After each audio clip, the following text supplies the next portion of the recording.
वाराए barrage में पानी खोट खिलाफ 14 जुलाई ते आबादगारन पारां सोहेल अनवर सियाल जे बंगले जे अॻियां धरणो लगायो वियो ऐं उन धरणे जे रद्द अमल में सरकार जी फरियाद ते मार्केट थाणे लाड़काणे में मुख़्तलिफ़ आबादगारन ते 40 आबादगारन ते उहो केस दाख़िल कयो वियो। अचो त आबादगारन सां पुछंदासीं जेके हिन टाइम हाकिम शाह रेगुलेटर ते उहो धरणो हणी वेठल आहिनि।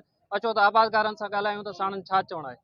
जे घर ते धरणो इन लाइ हूंदी असांजी मजबूरी ही असांजे बच्चन जी रोज़ी रोटी जो ज़रियो हुयो। असांजे इलाइक़े में ज़रायत खां सवाइ ॿियो को सहारो कोन्हे को। असांजा बच्चा मतिलबु फाका कशी ते मजबूर थियनि।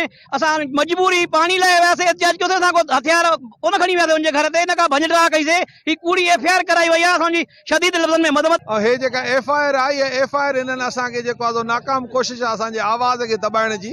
इहो इन जो इन में कामयाब कोन वेंदा। असां अपील था कयूं इन्हनि खे त इन खे नालाइक के इन खे पंहिंजी पार्टीअ में ख़ारिज करे ऐं असांजी जेका का कूड़ी एफआईआर आहे उहा बि ख़ारिज कई वञे। मोहसन अली काज़ी, अली मोहम्मद खोसो, वतार नवीद हुसैन बिरोही, मुश्ताक बिरोही ऐं कुझु जेके आहिनि 40 ख़ालिद बिरोही ऐं 40 अणॼातल माण्हुनि ते असीं सख़्तु लफ़्ज़नि में मज़म्मत कयूं था त बराए महिरबानी वज़ीर आला सिंध ऐं DIG सिंध ऐं SP लाड़काणा के गुज़ारिश था रखूं त महिरबानी करे जेका इहा एफआईआर थी आहे या नोटिस वतो वञे ऐं आपाशी वज़ीर ही असांजे मथां हिकु इंतकामी कार्रवाई कई आहे जेका न अहल करार उनखे पंहिंजे पार्टी क़यादत कयो आहे उन जो बदिलो ही आबादगारनि खां वठे थो जेका नाक़ाबिले बर्दाश्त आहे। ही तहरीक हली आहे इंशाल्लाह सिरनि सां कफन ॿधी करे असां एहतिजाज कंदासीं। असां ॿुधाइण था चाहियूं CM सिंध के ऐं पीपुल्स पार्टी क़यादत के ऐं मरकज़ी जेका पंहिंजो चेयरमैन बिलावल भुट्टो ज़रदारी के त ही आबादगार कमज़ोर न आहिनि, बुज़दिल न आहिनि।